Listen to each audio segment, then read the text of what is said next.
Allô tout le monde, bienvenue au podcast de l'Acadie Lacadjon. Et puis aujourd'hui, on est ici pour une traite. C'est mon honneur de vous présenter Monsieur Joseph Dunn de la Louisiane. Joseph, on parle de le temps chaud en Louisiane présentement. On est le 6 de juin présentement durant l'enregistrement du podcast ici. Comment est-ce qu'il fait chaud là en bas de ta steur? Il fait très chaud ici maintenant. J'allais regarder quelle température il fait en Fahrenheit. Il doit faire dans les 90 degrés en ce moment, avec une ressentie de 99. Donc quoi, 38, presque 40 degrés. C'est assez chaud. De quoi comme ça veut dire, mais présentement en Nouvelle-Écosse, on a eu du 20 degrés, pas grand humidité là, c'est vraiment du beau temps Ouf, là. chanceux. Je pense que c'est comme 70 Fahrenheit pour dire et tout ça. Et puis, Joseph Dunn, c'est un homme qui est très impliqué avec la culture acadienne et tout ça. Tu as un résumé avec ton passé, avec la culture acadienne, excusez-moi, la culture louisianaise, vraiment, c'est ça que je devrais dire. Pourrais-tu nous expliquer de ton passé avec la culture, le codophile et d'autres choses? Tu as un gros résumé. Ouf, c'est long. Et en fait, quand moi je le lis, je réalise même pas que j'ai fait tout ça, en fait. Parce que je le dis assez souvent, quand tu es tellement dedans, tu te rends pas compte à quel point tu es impliqué, toutes les choses que tu peux faire, toutes les personnes que tu peux rencontrer. Ouais. C'est énorme. J'étais justement en train d'écrire un rapport pour mes collègues au consulat général du Canada à Dallas. Et donc, ça a fait juste ce que j'ai fait en tant que rencontre et discussion depuis le mois d'avril jusqu'à maintenant. C'est 3 pages de discussion, de rencontres, de participation, de représentation, de toutes sortes de choses. Et là, c'est vrai que c'est beaucoup. Où est-ce que tu veux que je commence? Parce que ça remonte à il y a presque 30 ans maintenant, depuis que je suis vraiment impliqué. 30 ans, ben, premièrement, veut dire, ça c'est une question rien que de penser, hein, veut dire, pourquoi tu t'es impliqué si tu as des affaires louisianaises, la langue, la culture et tout ça? Comment et pourquoi est-ce que je me suis impliqué?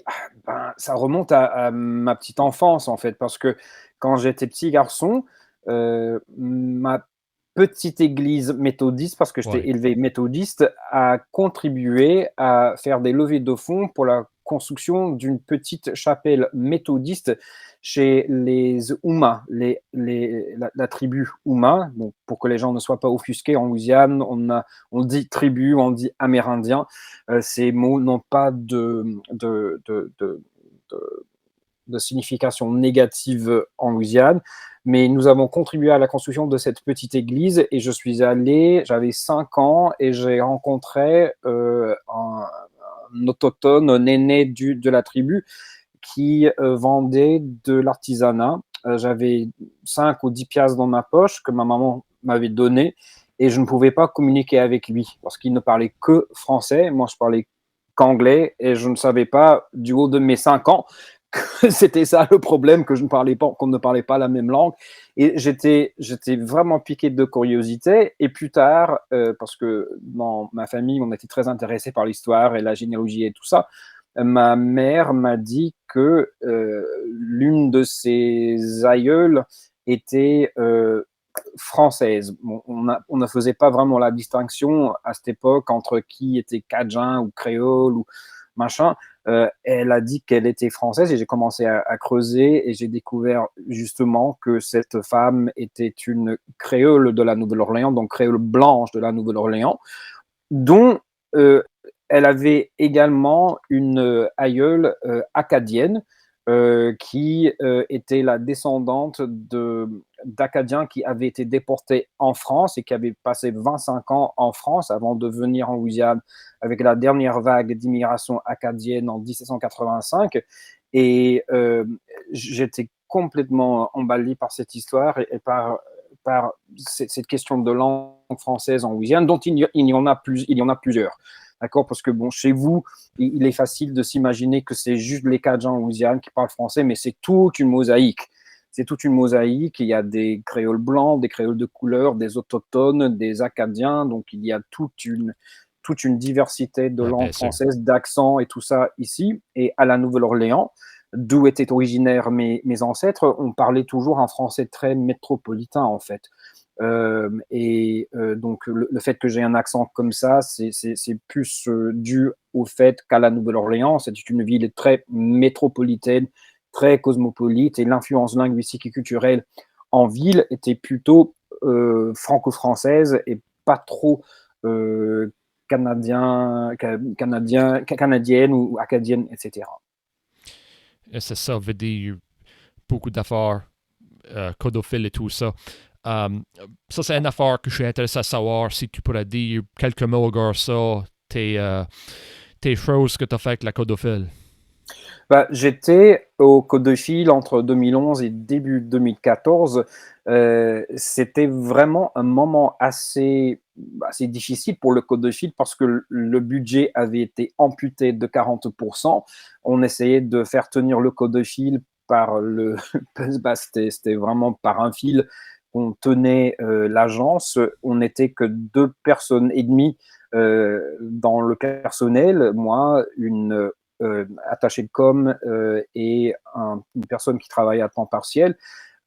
Et c'était très très difficile de relever le défi en fait parce qu'on avait un énorme mandat de la législature louisianaise avec tout un tas de choses à faire comme les relations internationales, comme l'immersion, comme le développement économique et communautaire, et pas assez de personnel et pas assez d'argent.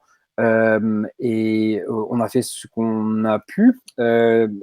Que ce que je retiens de cette expérience, donc je ne savais pas, je ne me rendais pas compte à quel point la francophonie louisianaise était, avait ses aspects politiques et ses aspects de politique identitaire à l'intérieur de tout ça.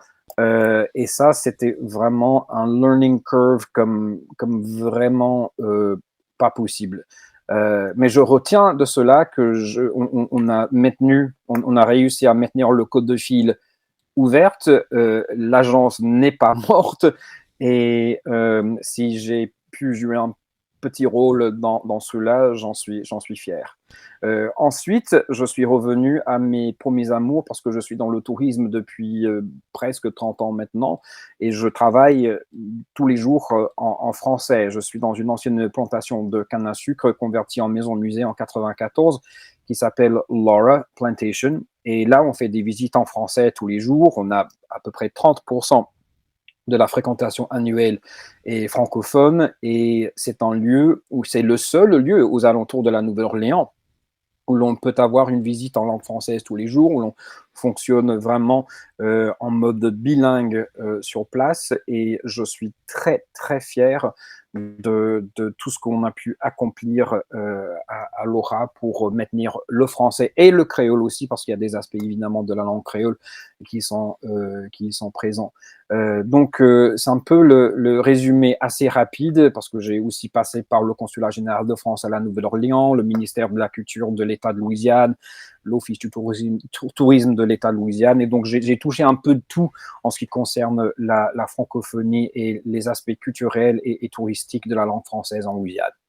Oui, tu as beaucoup dit pour une chose que tu n'as peut-être pas si t'as hype up, parce que je trouve que tu as beaucoup fait. Et puis, certainement, moi, j'ai tout le temps su, toi, que tu es vraiment passionné sur le sujet de le développement économique francophone.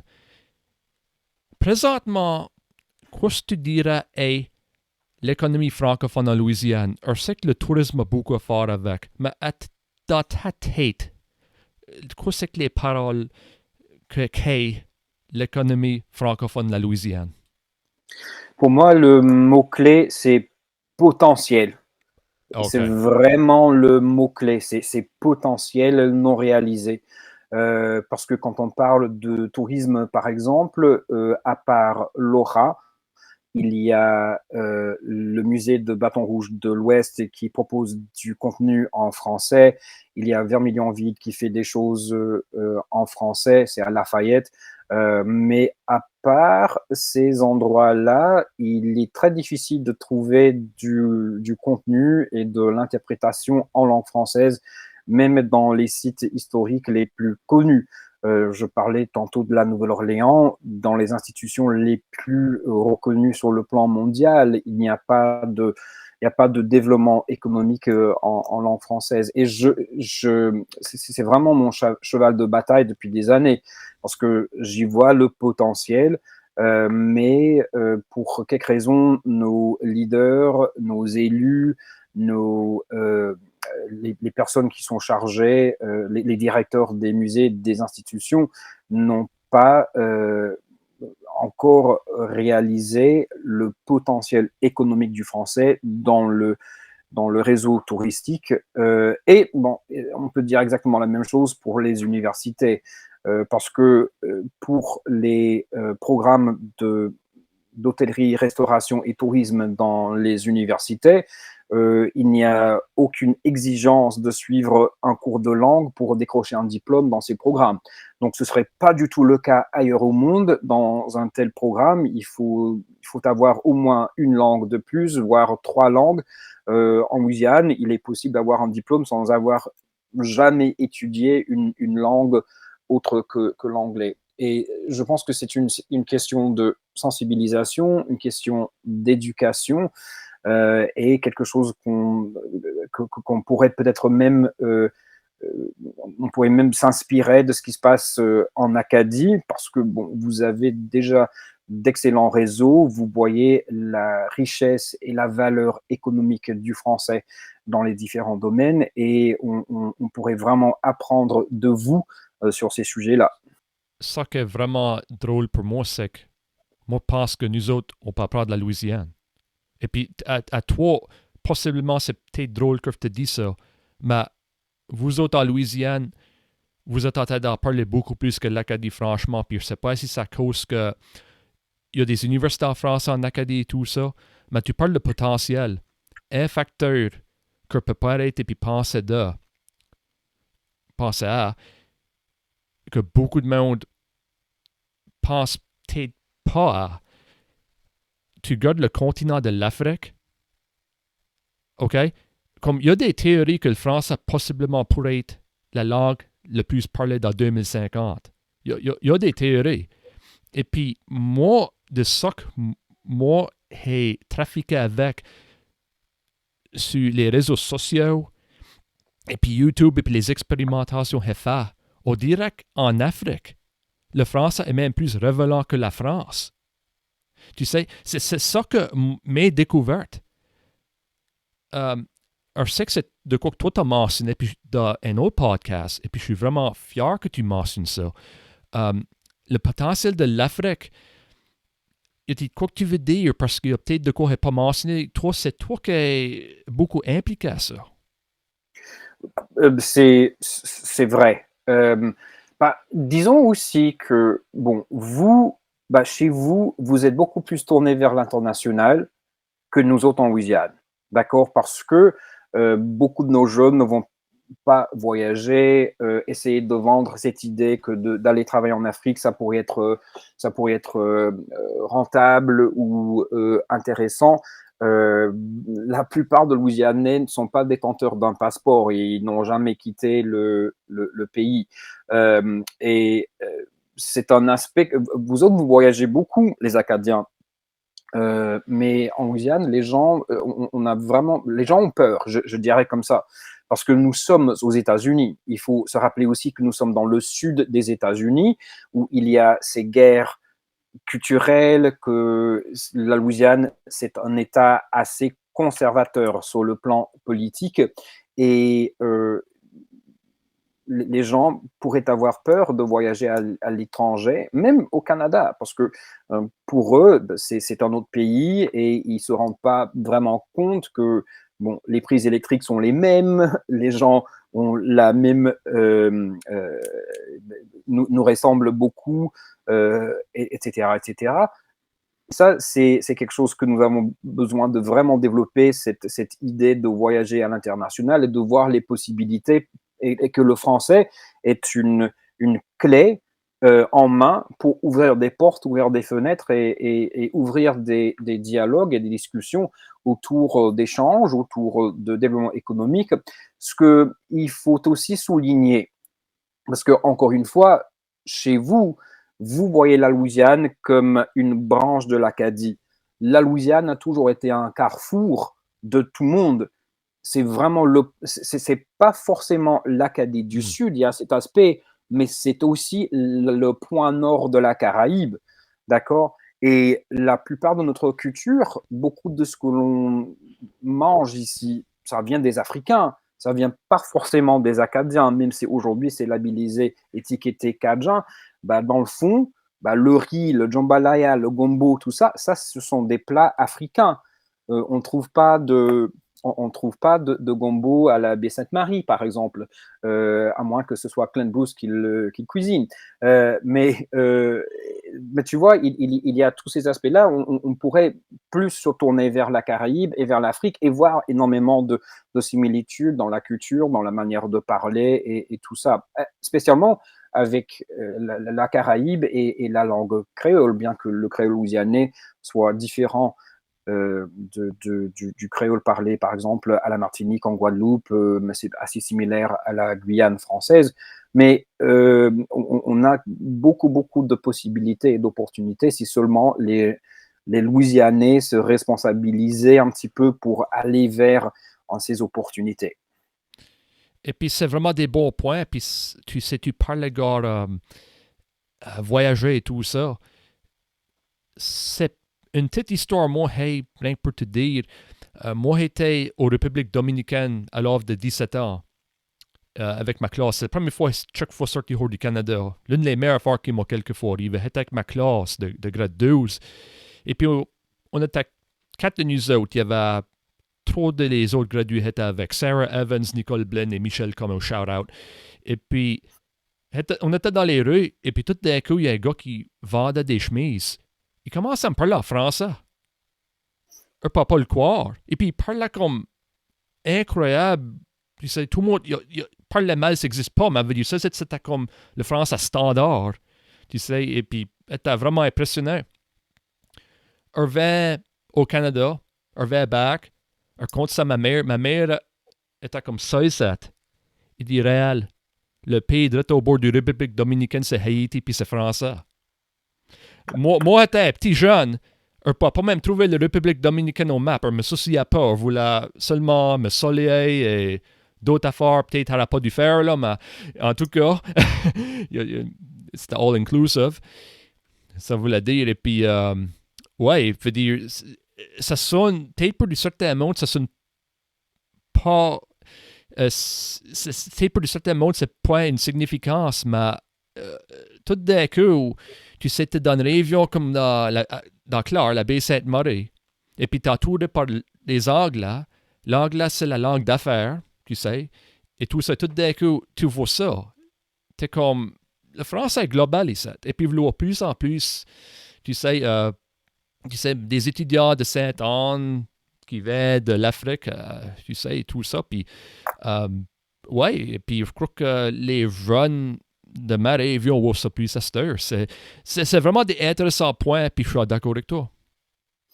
Ouais, mais bon, comme tu disais, pour la République dominicaine, Haïti est juste à côté.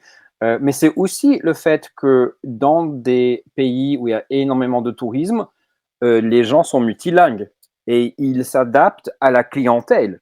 D'accord? Aux États-Unis, on n'a pas du tout cette tendance à s'adapter à la clientèle devant nous. D'accord? Et même à modifier l'anglais, par exemple, pour que les gens qui ne sont pas de langue maternelle anglaise puissent mieux comprendre. Ça, c'est toute une formation à faire dans le domaine des affaires, dans le domaine touristique, parce que je vois parfois quand je suis dans un restaurant, par exemple, je peux voir des gens qui sont assis de côté, qui parlent allemand, qui parlent suédois ou autre langue.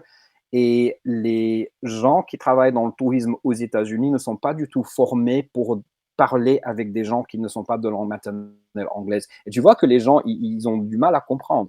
Ils peuvent saisir un mot sur 5 et c'est vraiment, ils baragouinent en anglais et tout ça. Par exemple, juste hier, j'étais à la plantation et j'avais un couple de Français qui étaient là et leur voiture était tombée en panne. La batterie ne marchait plus, la batterie était morte. Et elle n'arrivait pas ou il n'arrivait pas à ouvrir la portière de la voiture avec le petit truc là. Et il a fallu que moi, je passe le coup de fil à la compagnie de location de voitures pour faire venir le mécanicien et tout ça. Et si j'avais pas été là, si nous n'avions pas cette capacité, ces gens-là seraient peut-être encore là sur le parking en train d'essayer de passer des coups de fil et de faire réparer leur voiture. Donc c'est non seulement un outil professionnel, un outil économique, c'est un outil social parce que tu peux aider les gens. C'est aussi simple que ça. La République française était beaucoup impliquée dans le développement économique francophone international. Oui, Ils, ils oui, sont, oui. ils sont pas Parce que mal. oui, parce que je ne me rappelle plus exactement comment s'appelle l'agence, mais il y a comme USAID, ce qui est la branche du département d'État qui fait du développement économique dans les pays en développement ou les pays émergents. La France a une agence comme ça aussi, mais je ne me rappelle plus exactement comment ça s'appelle. Le Canada en a une aussi, Mhm. mais je ne sais plus exactement quel est le nom de cette agence. Mais tous les pays du G7 ont ces genres d'agences qui sont impliquées dans le développement économique à l'international. Ça, c'est une autre affaire à penser pour le développement économique francophone. Et puis, tu parles de l'avenir. Ça, c'est une question peut-être un peu complexe. Si tu pourrais même dire un petit brin des points de ce que je pourrais te demander, c'est bien en masse. On a, tu sais, le secteur privé, comme dans Claire par exemple, on a Como Seafoods, AFT qui bâtit des bateaux et tout ça. Des compagnies comme ça, c'est à la baie Sainte-Marie. Une économie francophone, tu sais, penses-tu qu'il y a vraiment un futur avec un plan comme ça, l'économie francophone, avec une langue nécessaire en anglais? Qu'il y ait toute une infrastructure économique dans les différents domaines en langue française, en Guyane particulièrement, ça prendrait énormément d'efforts et ça prendrait énormément d'investissements. Je pense que si nous sommes réalistes, donc l'anglais va toujours dominer dans cette affaire-là. Or, ce que je pense, c'est que la langue française peut être un levier et peut être une porte d'entrée pour les relations. Parce que les gens veulent faire affaire avec des gens qu'ils aiment, avec qui ils s'entendent bien, avec qui ils peuvent prendre une bière Mhm. et s'asseoir et manger ensemble et discuter de leur généalogie, de leur passé. Et ça, c'est toujours une porte d'entrée pour les affaires. Parce que, bon, par exemple, quand je fais des salons d'affaires, tu as tes rendez-vous qui sont là sur le plancher, on the floor, comme on dit au congrès, au salon, dans les kiosques et tout ça. Mais la plupart du business se passe dans les bars et dans les restaurants après. Parce que tu vas aller discuter avec quelqu'un, tu vas partager, tu vas prendre un verre, tu vas discuter, et ensuite ça s'enchaîne sur d'autres choses. Et je l'ai déjà vu dans mon cas, que le fait que je parle français est est une clé qui me permet de poursuivre les conversations et de développer des choses. Donc, tu disais pour les gens qui sont dans les chantiers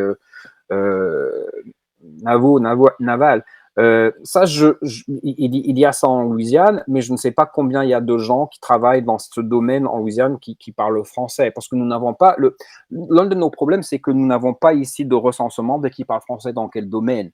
Parce que chez vous, au Canada, l'avantage que vous avez dans les différentes provinces, c'est que vous avez des services qui sont proposés en français et vous pouvez avoir un certain recensement de combien de personnes vont consommer X ou Y ou Z services en français, ce qui vous permet d'avoir des chiffres.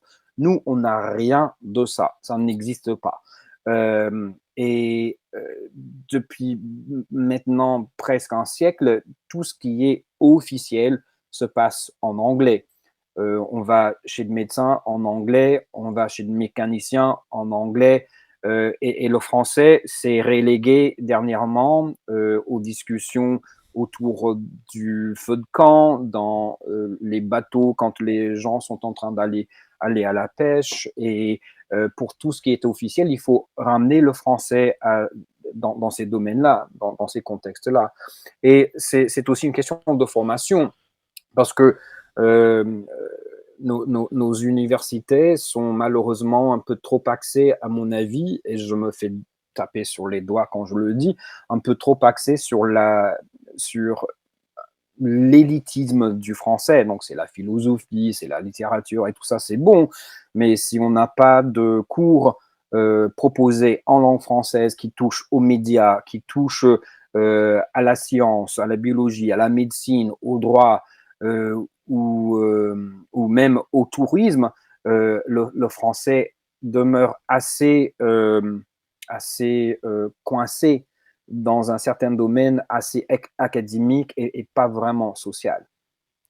OK, ça, c'est vraiment des bons points. Ça, c'est une vraiment bonne réponse. Ça, c'est une perspective à pas penser. Moi, que dans le secteur privé, ce que tu dis, c'est 100% vrai. Ça veut dire, c'est souvent que des relations arrivent quand les relations sont bonnes. Et puis, certainement, si moi, approcherais du monde du Québec, c'est meilleur de nature comprendre le français. Tu sais, ça, c'est vraiment une bonne réponse. C'est de quoi il pas à penser.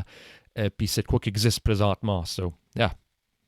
Non, exactement. Bon, mais par exemple, je serais tout à fait d'accord. Bon, tu m'abordes en français, on commence à discuter en français.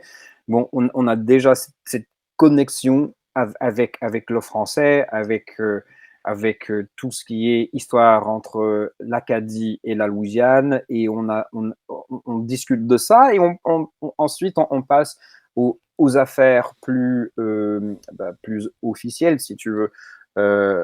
Donc c'est le français, c'est vraiment une porte d'entrée. Malheureusement, dans beaucoup de cas en Louisiane, c'est un party trick. D'accord?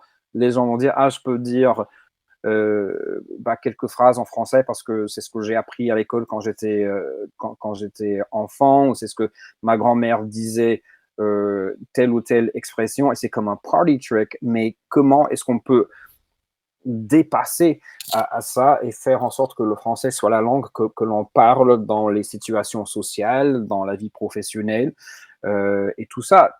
Il y a aussi un décalage avec le français ici. Parce que même chez les Louisianais, qui sont d'héritage francophone, si tu es en train de parler français, par exemple, avec ma fille, je parle que français, c'est la seule langue qu'on se parle ensemble, on peut être en public et il y a des gens qui vont nous demander depuis combien de temps on est là. Ils nous prennent pour des touristes ou pour des immigrants. Même les Louisianais d'aujourd'hui n'ont plus conscience qu'il existe encore des Louisianais qui parlent français dans leur vie de tous les jours. Oui, certainement. Je veux dire, d'être assez peu étranger, ma petite cousine, je veux dire ma petite cousine, elle a 27 ans de vieille maintenant. Elle m'avait raconté une fois qu'elle était à Philadelphie, puis elle et sa classe, elle vient à Edmonton. C'est une chiac. Et puis, il était dans un restaurant, puis le monde qui travaille dans le restaurant va dire Have a nice trip back to Europe. Tu sais, parfois, des endroits, c'est étranger, tu sais, ça fait que c'est totalement, t'as totalement raison, des certains endroits. Puis, moi, un point que je vais justement penser à, bien sûr, au Canada, tu sais, qu'on est un pays bilingue. Québec, c'est une province qui est strictement français comme langue officielle, puis Nouveau-Brunswick. Il y a 2 langues officielles, français puis anglais. Euh, Certainement, c'est comme tu dis, il faut être réaliste. Mais penses-tu que possiblement dans le futur, qu'il y aurait un atout de comprendre le français si tu veux une position avec le gouvernement de la Louisiane? Ou ça, c'est assez difficile à dire parce que l'un des problèmes que nous avons, c'est qu'il n'y a pas vraiment de lobby pour le français. D'accord? Il n'y a pas tout un groupe de milliers de Louisianais qui vont batailler pour le français devant la législature ou arriver avec des drapeaux, arriver avec des t-shirts et bah, faire en sorte de faire entendre le français, tu vois. Il y a quelques petites initiatives qui ont été tentées dernièrement, spécialement avec l'Assemblée de la Louisiane et certains groupes comme ça. Mais c'est très, très difficile d'avoir de l'attraction et du momentum avec ces groupes. Il y a des étincelles de temps en temps. Ça brille très fort et ensuite ça perd en vitesse, malheureusement. Et l'autre avantage que vous avez chez vous, c'est que pour les différentes associations, les associations de jeunes, les différentes structures pour les artistes et tout ça, vous avez des financements et vous avez des gens qui sont payés pour travailler sur la francophonie. En Louisiane, à part le Code de Fils, qui est une agence gouvernementale qui comprend 5 personnes, il y a 5 personnes au Code de Fil.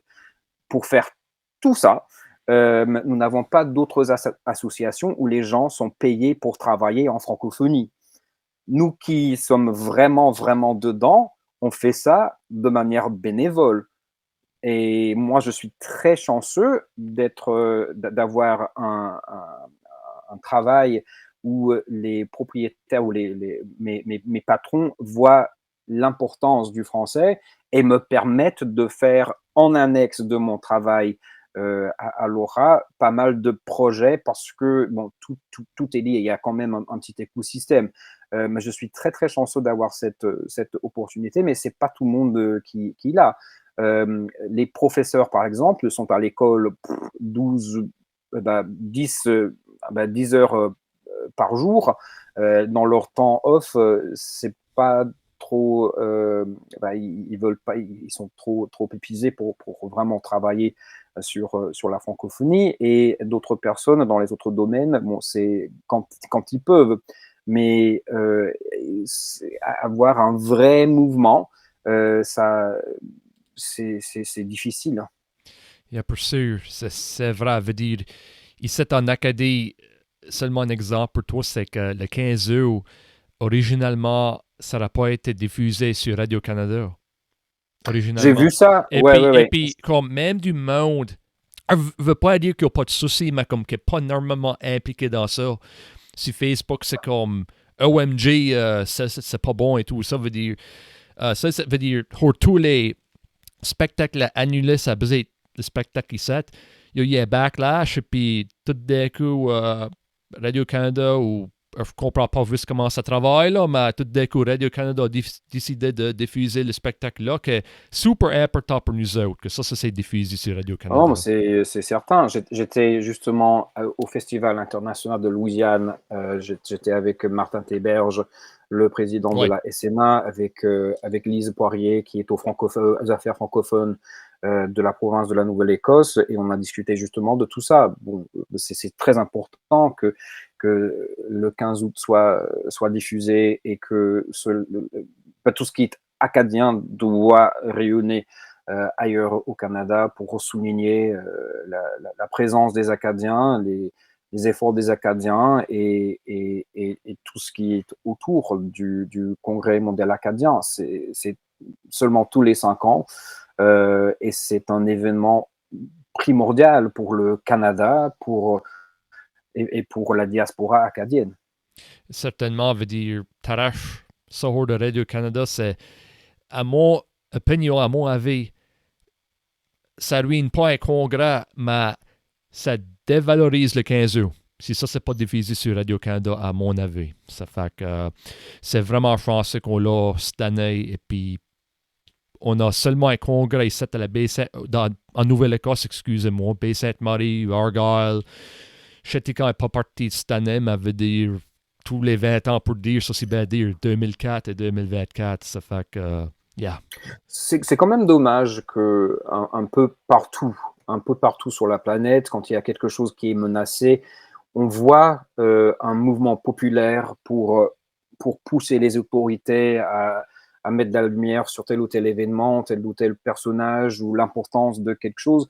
Je pense que c'est juste la nature humaine que c'est difficile de maintenir ce momentum quand il y a ce genre de choses. Donc les gens vont se rallier et vont mettre de la pression et ça arrive ici également. On a vu cela quand j'étais au Code de Fil, le budget a été amputé de 40% par le gouverneur de l'époque et il y a eu un mouvement, mais de masse, de la population louisianaise et on a réussi à récolter 80 000 piastres, ce qui a presque remplacé ce qui a été coupé par le gouverneur. C'est dommage qu'on puisse pas continuer à avoir ce genre de momentum c'est dommage qu'il faut attendre que les gens attendent à ce que quelque chose soit menacé avant de vraiment s'impliquer et se mettre derrière quelque chose.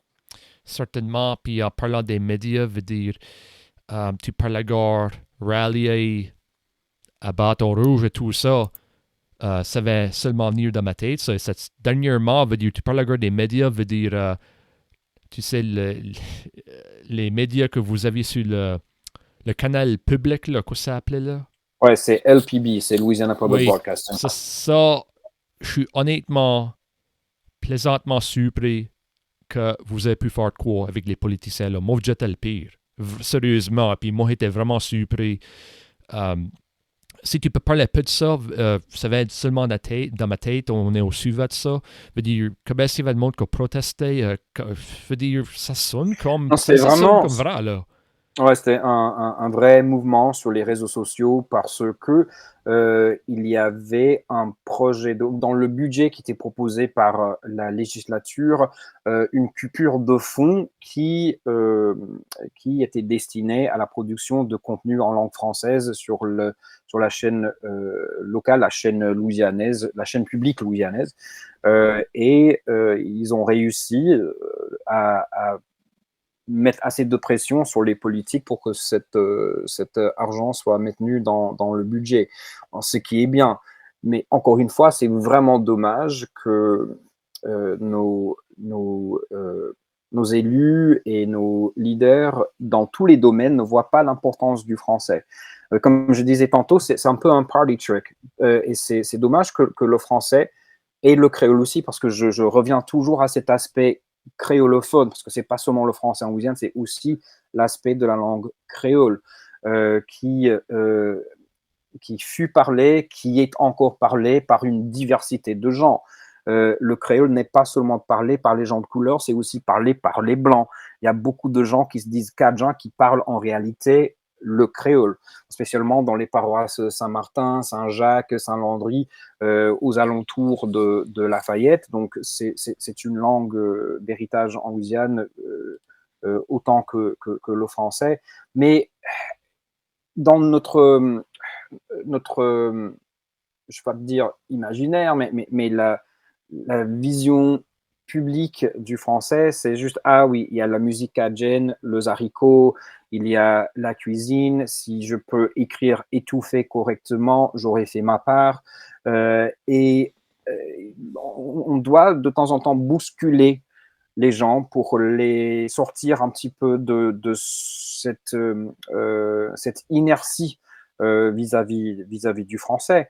Parce que tu, et en même temps, il y a ces mêmes gens qui vont dire ah ben c'est dommage que le français se perde, c'est dommage que plus personne ne parle français. Ben si, on parle français. Il y a des gens qui parlent français. Il faut juste sortir un petit peu de ton coin et de ta vie de tous les jours. Et on ne peut pas regarder le nom de famille de quelqu'un et s'imaginer juste parce que cette personne est d'origine acadienne ou française ou machin, que cette personne va avoir les mêmes idées politiques qu'un Landry en Nouvelle-Écosse ou au Nouveau-Brunswick. On est séparés de 250 ans d'histoire, 250 ans de vie politique et de nations différentes, et on ne peut pas s'imaginer que les Cajuns louisianais soient comparables aux Acadiens. OK, c'est seulement que moi, je crois que j'avais entendu dire qu'il était pour la langue française, mais ça, c'est une différente discussion. On n'a pas besoin d'en parler plus, tu sais. C'est seulement ça, moi, je crois que j'avais entendu dire, mais c'est comme tu dis, c'est de la politique, hein? C'est de la politique, et il y a aussi une part réelle à considérer, c'est que pour les Louisianais assimilés, la langue française peut aussi être associée à la France, au Québec, à la laïcité, à toutes sortes de choses qui font peur aux Américains. Et les Cajuns louisianais sont d'abord américains. Mais ils vont dire qu'ils sont Cajuns culturellement, Ils sont américains. mais ils Yeah. sont américains, 100%, ils sont. avec des tendances politiques américaines. Et aux États-Unis, il y a deux partis, les républicains et les démocrates. Et de quel côté on se situe, ça n'a rien à voir avec la généalogie, ça n'a rien à voir avec le nom de famille, c'est juste des tendances ou des formations, des idées d'un côté ou de l'autre. Je joue mon diplomate, mais il faut juste le voir comme ça. Ouais. Wow, qu'est-ce que tu veux dire? Comme en Nouvelle-Écosse, beaucoup de les droits, ou peut-être que je devrais dire les formations d'école en Nouvelle-Écosse, ça a beaucoup été des gouvernements conservateurs ici. Ça a beaucoup été. Seulement par la Nouvelle-Écosse, bien sûr, Nouveau-Brunswick, c'est beaucoup libéral là, il y a peu de tension. Là, le conservateur libéral quand ça va à la langue, mais en Nouvelle-Écosse, c'est beaucoup neutre. Les conservateurs ont fait des affaires libérales, NPD, pas si tant, mais ça, c'est un autre can of worms. Tu sais, ça fait que, ouais, mais c'est ça, veut dire, c'est ça le dynamique. Je pense que tu as raison. Ouais. OK, ça fait que la valorisation est une autre chose à dire, tu sais, certainement ici en Nouvelle-Écosse, et puis au Nouveau-Brunswick aussi, tu sais, n'importe quel professeur du Canada, une affaire à mentionner à tout le monde qui écoute. Tu sais, il ne faut pas sous-estimer la valorisation d'une langue. Et puis, ma mère, c'est une enseignante élémentaire, une maîtresse d'école. Mon père, comme moi, est dans le secteur privé, dans le secteur forestier. Et puis, moi, j'ai vu si tu as une différence d'opinion de la valorisation d'une langue entre mes deux parents. Moi, j'ai vu blue collar, white collar, puis à mon avis, il y a si t'as une malcompréhension entre le monde, tu sais. Moi, j'ai si t'as vu, puis mes parents sont appris de l'un et l'autre. Et puis, quand moi, j'étais à l'école française et tout ça, mon père dit, ben, tu sais, comme, si tu prends ça en anglais, peut-être c'est aussi bien que tu prends ça en anglais, c'est la langue nécessaire. Puis ma mère, comme montrait des élèves anglophones de France, tu sais, avaient différentes opinions et tout ça. Moi, j'étais meilleur au mi-temps. Et puis, j'ai tu sais, j'ai adapté les deux, comment on peut dire ça, les deux idées de mes parents, tu sais. J'ai pas mal intégré ça ensemble. Et puis, moi, je vois ça beaucoup ici, tu sais, dépendant de tes parents, puis qu'est-ce qu'ils faisaient pour des emplois, puis qu'est-ce qui était leur valorisation du français. Les jeunes, leurs enfants, écoutaient beaucoup à ça, tu sais.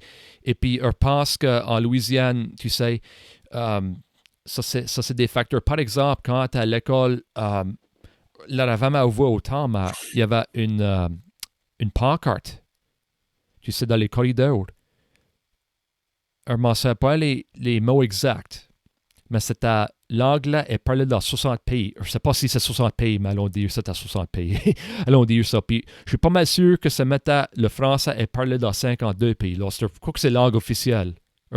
Anglais, ça c'est universel. Et français, c'est pas mal universel aussi, tu sais, quand ce que tu y penses vraiment. Moi, je sais pas comment est-ce que vous gardez ça en Louisiane, gardez comme, si peut bien m'expliquer, ça peut t'expliquer ça, si les écoles, tu sais, il y a des immersions, il y a des écoles d'immersion et tout ça, moi, je pense qu'à une certaine offre, si voyons ça, tu sais, ça fait pas mal un impact à des jeunes, si voyons ça. Bah, disons que dans la plupart, la majorité, la quasi-totalité des cas, les enfants qui sont dans les écoles d'immersion ne parlent pas français à la maison. D'accord? Ce sont leurs parents qui choisissent le français pour une question d'héritage, pour une question de meilleure éducation, pour une question de résultats sur les examens standardisés, pour offrir quelque chose à leurs enfants qui n'auraient pas autrement. Mais ces gamins-là ne parlent pas français à la maison. Donc, le français, pour eux, c'est une langue académique. C'est une langue qui reste dans la plupart des cas entre les murs de la salle de classe. Ce n'est pas une langue qu'ils vont parler sur le terrain de l'école, ce n'est pas une langue qu'ils vont parler dans leur vie de tous les jours. Ils reviennent à la maison, ils vont parler anglais avec leurs parents et avec tout leur entourage, d'accord? Donc, je ne suis pas certain à quel point dire que le français se parle qu'il y a 88 pays qui font partie de la francophonie institutionnelle, ça résonne chez un enfant de 11 ou 12 ans, tu vois. Peut-être plus tard, les écoles d'immersion, c'est une excellente chose. Or, ce qui se passe présentement en Louisiane, et il faut bien le souligner et le reconnaître, c'est que le français perd du terrain au niveau de l'école secondaire parce que quand les profs prennent leur retraite, les programmes ne sont pas renouvelés. Il y a deux raisons pour ça. L'espagnol est partout, il est facile de trouver des profs d'espagnol et nos universités ne produisent pas de profs de français. Je veux pas dire prof pour l'immersion, mais je veux dire prof de français. Donc, comme tu étudies l'anglais à l'école au Québec, au lycée par exemple, pour le français langue seconde, on n'a pas de prof. Et quand les jeunes sortent de l'immersion, après la 8e année, quand ils arrivent à l'école secondaire, il n'y a plus de français. Ils peuvent suivre des cours d'espagnol. S'ils sont accrochés un petit peu au français, qu'ils veulent revenir au français au niveau de l'université, que je disais tantôt, à l'université, les programmes sont axés vraiment littérature française et ce côté vraiment presque élitiste du français, tu vois. Donc, il y a énormément de ponts qui ne sont pas construits pour le moment. Il y a pas les passerelles ne sont pas construites. Et ça, c'est quelque chose que je martèle depuis des années, la nécessité de faire évoluer les programmes de français dans les universités, parce que bon, je discutais il y a quelques semaines avec une professeure de français qui est à Tulane, ici à la Nouvelle-Orléans, et je lui disais, les jeunes sont déjà en train de créer avec leur téléphone portable, leur téléphone intelligent, tout ça. Pourquoi ne pas leur permettre dans tes cours de créer des trucs et de les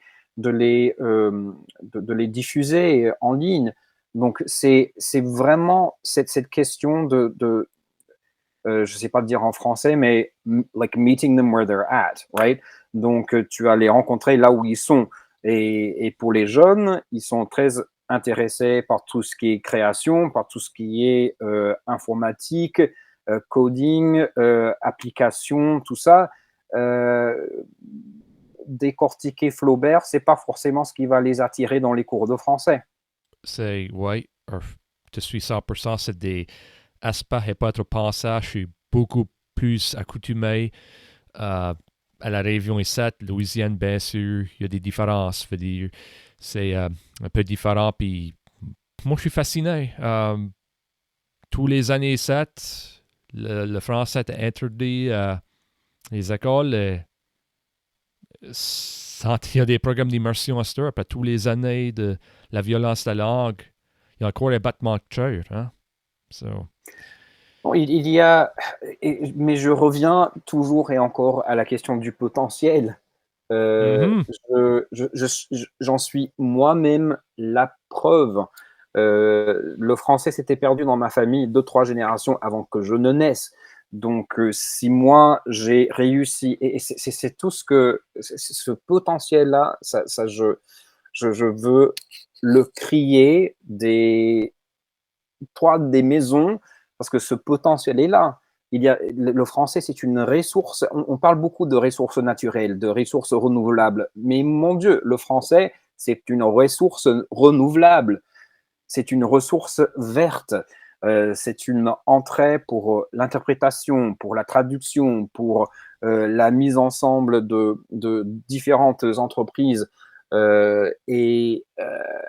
C'est juste quelque chose dont je vois le potentiel et ça me frustre comme tu peux pas savoir de ne pas voir ou de ne pas réussir à transmettre cette idée du potentiel à tout le monde pour que tout le monde embarque dans le même bateau pour cette création d'infrastructures et cette création de possibilités. C'est aussi un peu dommage qu'il n'y ait pas plus de collaboration entre les universités louisianaises et les universités francophones au Canada. Je sais qu'il y a une entente de coopération qui a été signée entre Sainte-Anne et l'Université de Louisiane à Lafayette. Et il y a d'autres projets qui se font entre professeurs, entre programmes et tout ça, mais ce n'est pas au niveau vraiment institutionnel et ce n'est pas non plus promu assez. Parce qu'il y a des choses qui se passent et personne ne le sait, parce que ça reste un peu dans les cloisons des universités, ça reste, et je serais vraiment heureux de voir plus de lumière sur les collaborations et sur les partenariats, parce il y en a, mais c'est pas du tout visible. Ça fait qu'on a commencé le podcast ici avec le mot potentiel et puis on va finir avec le mot potentiel. Ça fait que c'est potentiel le mot. Pour Ouais, sûr. le potentiel est là. Et figure-toi, toi, tu es en Nouvelle-Écosse. Moi, je suis ici. Nous sommes en train d'avoir une conversation ensemble. Il y a 10 ans, ça, c'était pas possible que l'on le fasse. On peut faire affaire, on peut faire des cours, on peut faire toutes sortes, on peut créer ensemble, on peut être sur le même logiciel au même moment en train de rédiger un plan d'affaires euh, pour, pour n'importe quelle entreprise ou business. Et on peut le faire en français.